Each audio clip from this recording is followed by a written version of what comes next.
Regresamos y saludo con gusto a Luis Monroy Gómez Franco. Luis es investigador asociado del Centro de Estudios Espinosa Iglesias y profesor en la Universidad de Massachusetts.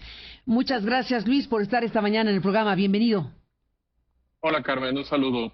Gracias por estar aquí y gracias a Roberto Vélez Grajales. Roberto es el director ejecutivo del Centro de Estudios Espinosa Iglesias. Roberto, buenos días y bienvenido. Gracias por tu presencia. Buenos días, Carmen. Me da mucho gusto escucharte y verte. Igualmente, Roberto, muchísimas gracias por estar aquí, Roberto. Y bueno, te pido que nos amplíes lo que yo hace un momento mencioné, que es la presentación de este informe muy relevante, Informe de Movilidad Social en México 2025, la persistencia de la desigualdad de oportunidades. Cuéntanos de ello, cuéntanos de los ejes principales de este informe, Roberto. Claro, Carmen. Bueno, como tú bien sabes, el SEI tiene ya, este año cumplimos 20 años y en esos 20 años, a lo largo de esos 20 años hemos levantado 4 encuestas nacionales sobre movilidad social. Y la pregunta básica que queremos responder con esa encuesta es si origen es destino en nuestro país, ¿no? Es decir, analizar la idea del sueño mexicano al estilo del sueño americano. Y estos resultados son obtenidos de nuestra encuesta más reciente que se levantó a final de 2023. Entonces, pensémoslo así, tenemos a una economía, la de nuestros padres, que tiene 5 escalones económicos, y de esos 5 escalones económicos la pregunta es qué pasa con las personas que nacen en el escalón más bajo, en el primer quintil, como lo decimos en economía. ¿Qué pasa con ellos a la vuelta de la vida? Y lo que estamos encontrando como resultado es que 73 de cada 100 de esas personas no superaron la condición de pobreza por ingresos, como lo mencionaste en tu introducción. ¿Esto qué quiere decir? Que pues, prácticamente 3 de cada 4 personas que se encuentran en esta situación de origen hoy en día están en pobreza por ingresos, ¿no? Entonces eso de lo que te habla es de una persistencia intergeneracional de la pobreza muy fuerte. El ciclo intergeneracional de la pobreza se repite de una generación a otra, ¿no? Entonces ese es un primer resultado muy importante y eso lo tenemos que contrastar con factores que tienen que ver con instrumentos potenciales de movilidad social. Pensemos en la educación. Tradicionalmente la educación se identifica como un motor de movilidad social. Entonces, si la educación va a ser un motor de la movilidad social en el caso mexicano, veamos si efectivamente la gente que nace en condiciones de mayor desventaja está logrando escalar en términos educativos. ¿Y por qué es importante esto? Porque a final de cuentas, lo que tú traes en términos de nivel educativo va a tener un impacto muy importante en términos de lo que vas a estar obteniendo de recompensas en el mercado laboral, más allá de los problemas de competencia que pueda haber. En promedio, a mayor nivel educativo, tú vas a tener mejores recompensas salariales y en particular las vas a empezar a tener de manera muy importante si es que cruzas la línea de la preparatoria y te mueves a la línea de estudios profesionales. Entonces, regresando al punto de la educación, pensemos en población que es hija de padres que no superaron la primaria, que se quedaron hasta la primaria como máximo, y comparemos eso con la gente que es hija de personas que llegaron hasta nivel profesional. Entonces, primer dato con relación a las primeras personas, las que nacen en esta condición de desventaja educativa, solamente 9 de cada 100 de ellas alcanzan estudios profesionales, ¿sí? Y en realidad lo que pasa con ellas en su gran mayoría es que 4 de cada 10 se quedan con el mismo nivel de estudios que sus padres, es decir, no superan la primaria, cuando en México el promedio de escolaridad pues está en prácticamente secundaria completa, ¿no? Entonces ese 40% se está quedando muy por detrás.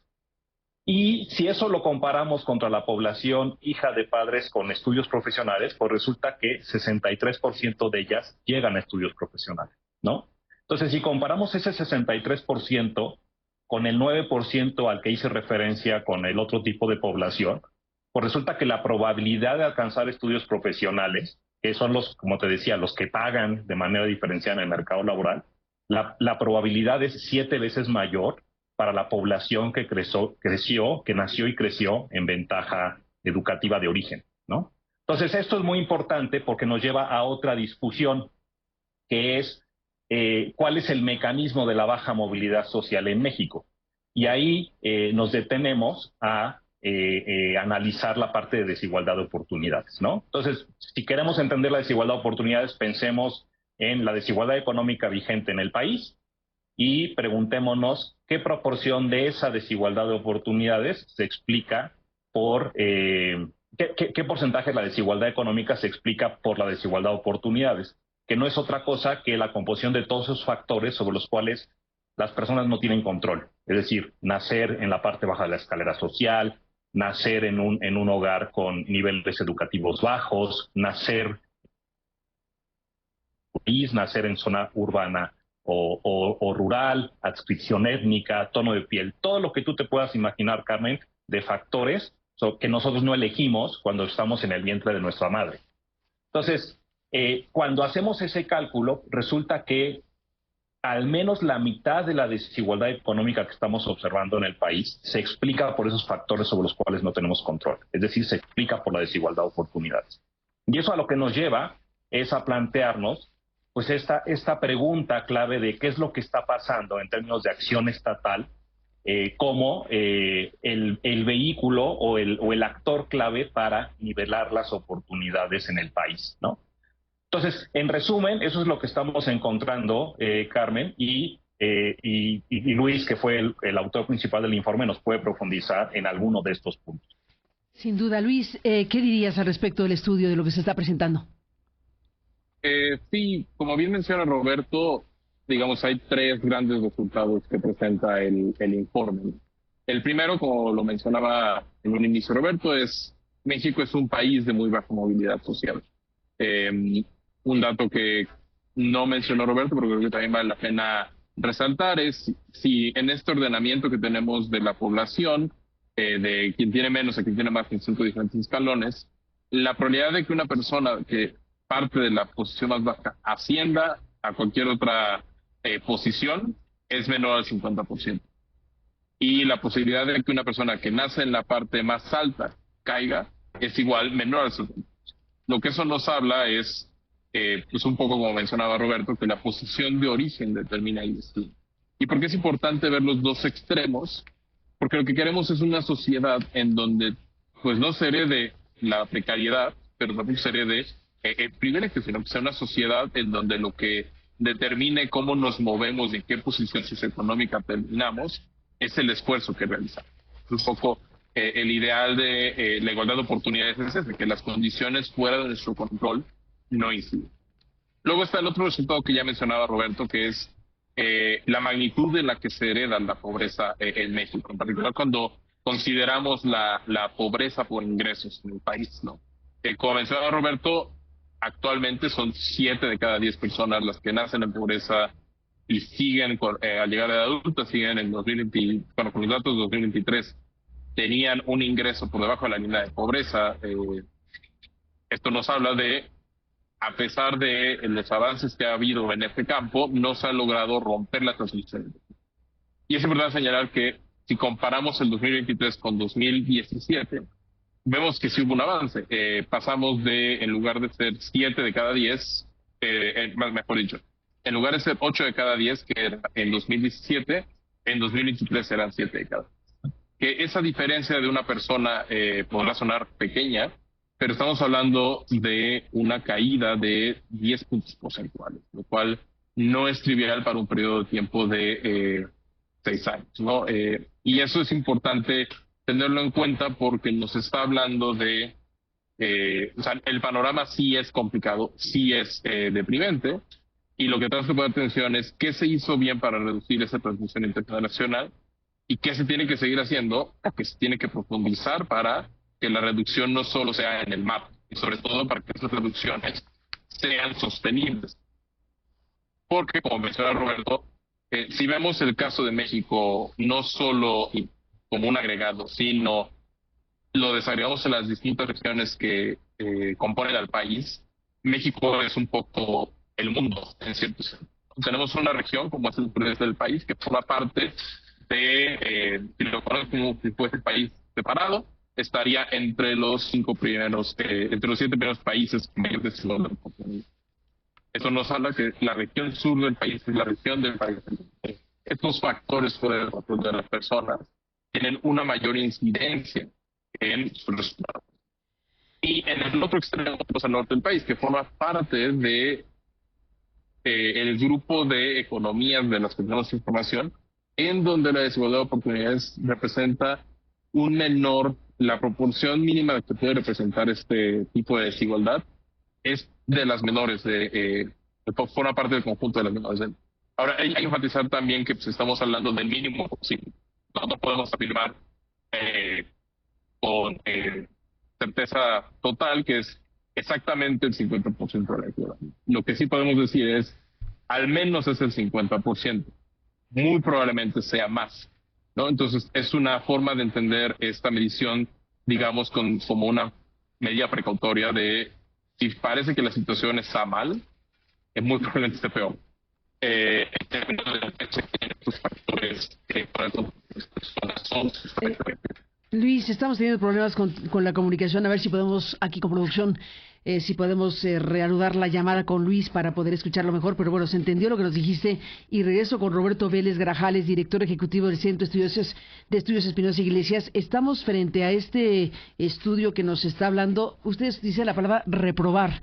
México reprueba en movilidad social porque 7 de cada 10 mexicanos que nacen en pobreza hoy siguen siendo pobres por ingresos. Ese es el dato que ustedes destacan para decir esto no está funcionando. Te pregunto, ¿qué ha ocurrido en este estudio? ¿Qué ha ocurrido en los últimos años en relación a programas sociales en donde se han destinado cantidades importantes de recursos públicos para distribuir a la población más desprotegida? Hay del gobierno de López Obrador a la fecha varios factores importantes de utilización de recursos públicos pues para mejorar las condiciones de la población, léase en materia de pobreza, léase en materia de desigualdad.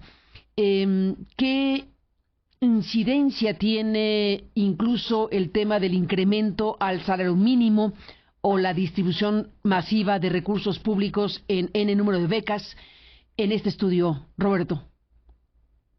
Sí, a ver, divido la respuesta en dos partes, Carmen. Primero, decir lo que es que la encuesta no está diseñada para eso. Es decir, el análisis de movilidad social lo hacemos en términos intergeneracionales y entonces lo que te captura son los efectos como tales, intergeneracionales. Ahora, ¿eso qué implica? Que no podemos aislar el efecto completamente de, por ejemplo, el impacto del conjunto de programas sociales. Ahora, pero para dar algo de respuesta a tu pregunta es...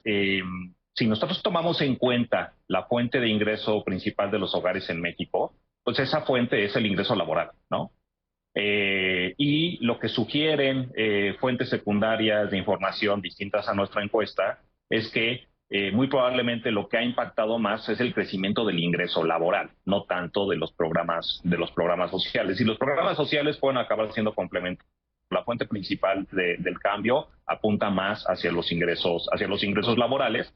Y eso, pues, de manera, o sea, no puedes hacer a un lado el hecho de cómo ha ido creciendo el salario mínimo, ¿no? Entonces, una cosa que sí es importante mencionar es que este crecimiento en el ingreso laboral no solamente se ha dado en la base de la población que está más cercana al tema del salario mínimo, sino que ha habido incrementos a lo largo de toda la distribución, a excepción de la parte más alta de la distribución de ingreso laboral, ¿no? Entonces, creo que con eso, aunque no doy respuesta a tu pregunta con relación a nuestra encuesta, sí te da una idea de dónde está la principal fuente de la mejora en términos de ingresos. Uh-huh.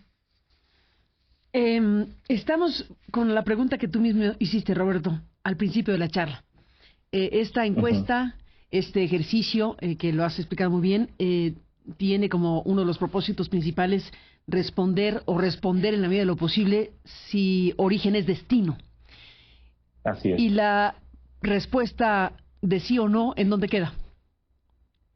La respuesta ¿dónde queda? Es, si tomamos en cuenta la parte baja de la escalera social, que es clave en términos de política pública y para un país en general, porque es lo que te dice dónde está tu piso mínimo de bienestar. Lo que te está diciendo es, este país es un país de baja movilidad social, donde la pobreza en buena medida se está reproduciendo intergeneracionalmente, y eso no puede ser un resultado positivo, ¿no? Entonces, independientemente de que está bajando la incidencia de la pobreza, y el cálculo que hacemos nosotros, la estimación que tenemos es que pasó de 48% a 41% en pobreza por ingresos. Cuando vemos esa composición de ese 41% y nos damos cuenta que 3 de cada 4 personas que están en esa condición de origen vuelven a estar en pobreza por ingresos al crecer, eso no puede ser un buen resultado, ¿no? Entonces, la respuesta es, estamos reprobados y tenemos que pensar en una política que no solamente logre bajar el nivel de pobreza, sino que tiene que apuntar muy bien hacia que esa reducción tome en cuenta la composición intergeneracional de la pobreza. Luis Monroy Gómez Franco, ¿qué nos dirías para cerrar esta conversación? ¿Qué destacarías de todo esto? ¿Dónde está el mensaje principal, según lo que han visto ustedes como expertos? Ya han dicho varios mensajes, pero ¿dónde centrarías tu atención? Yo enfatizaría esto último que mencionó Roberto, que es que la política pública tiene que pensarse no solo como el objetivo es reducir la incidencia de la pobreza, sino cómo cortamos esta transmisión intergeneracional.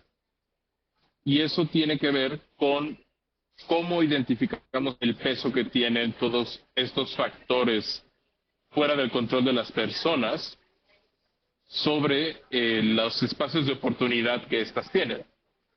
Porque actualmente lo que identificamos es que las condiciones de origen en términos económicas de las personas determinan a qué acceden y a qué no, pero eso ocurre por una falta de sistemas públicos que compensen a los hogares más desprotegidos para que puedan tener acceso a estos elementos, como son la educación, la salud y una inserción laboral óptima, y que actualmente esta ausencia del Estado está haciendo que sean las propias personas con los recursos económicos de su hogar de origen las que tienen que financiar esos gastos. Entonces, si no cortamos eso y si no pensamos en la política pública en ese sentido, lo que vamos a tener es un ciclo intergeneracional de la pobreza que se va a persistir de generación en generación y vamos a seguir reprobados, como decía Roberto. Gracias, Luis, por estar aquí. Luis Monroy Gómez Franco. ¿Cómo te despides, Roberto Vélez Grajales, con las varias ideas que nos dejan aquí? ¿Con qué idea nos dejas para subrayar todo esto? Pues, ¿qué te parece, Carmen, si lo decimos hacia futuro? Y hacia futuro tenemos que estar pensando en una política, en el paquete completo, una política pública social, educativa, de salud, etcétera, de nueva generación, ¿no? Donde el objetivo no solamente se esté colocando en ir por encimita del mínimo de bienestar que definimos a través de nuestra línea de pobreza, sino que la manera en que lo logramos y la posibilidad de avance más allá de esa línea sea tal que sea resultado de una mayor igualdad de oportunidades, ¿no? Yo creo que eso es hacia donde tenemos que apuntar como país. Tenemos que tener una mayor ambición en términos de desarrollo social y el país está en condiciones de poder hacerlo si todas y todos los actores empujamos en ese sentido. Ni más ni menos, tema principalísimo, sin la menor duda, y bueno, pues desde luego es muy importante saber lo que ha hecho y está presentando este Centro de Estudios Espinosa Iglesias, que además, como dijiste, Roberto, está cumpliendo 20 años de una tarea muy relevante, de un trabajo muy importante de los especialistas que, como tú, le ofrecen a la sociedad mexicana información, estudios y análisis de esta envergadura. Gracias, Roberto, por estar aquí y hasta la próxima. Muchísimas gracias a ti, Carmen, y saludos a toda la audiencia. Igualmente, gracias Roberto Vélez Grajales, director ejecutivo del Centro de Estudios Espinosa Iglesias, y gracias Luis Monroy Gómez Franco por estar aquí como experto en la materia, investigador asociado y además profesor de la Universidad de Massachusetts. Gracias Luis por estar aquí y hasta la próxima. Gracias, Carmen, un gusto. A los dos un abrazo, gracias por estar aquí esta mañana y ahí está disponible para quien lo quiera revisar más ampliamente en los espacios y la página del Centro de Estudios Espinosa Iglesias, este estudio de movilidad social y pues estos datos, esta información muy relevante que nos habla de este concepto de la movilidad social, que es la capacidad, para efectos prácticos nos dicen los expertos, la movilidad social es la capacidad de las personas de superar la situación socioeconómica de sus padres. Esa es la movilidad social. Si las personas están en mejores condiciones que sus padres, pues hubo movilidad social, en pocas palabras. Si no lo están, es que estamos reprobados. En pocas palabras, 7 de cada 10 mexicanos que nacen en pobreza hoy siguen siendo pobres por ingresos. En México, pues no sucede la movilidad social que querríamos, ya que un 73% de las personas nacidas en el sector de la población con menos recursos económicos actualmente sigue en pobreza por ingresos.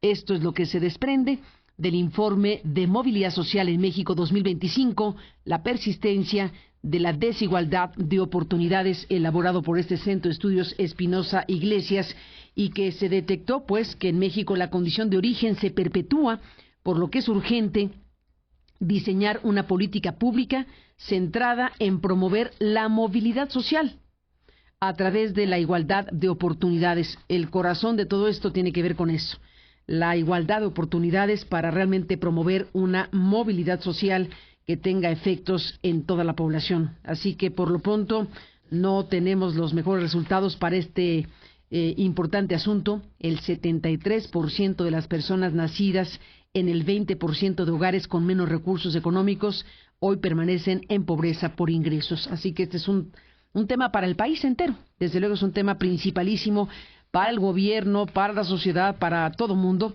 Es un asunto relevante para el tipo de sociedad que quisiéramos tener. Yo supongo que esto sí no requiere mucha interpretación. Supongo que todos querríamos una sociedad con mayor movilidad social o con una movilidad social realmente de alto impacto. Por lo pronto, ahí está el informe para quien lo quiera consultar completo en el espacio de Espinosa Iglesias. Gracias a los dos expertos que nos explicaron. Volvemos.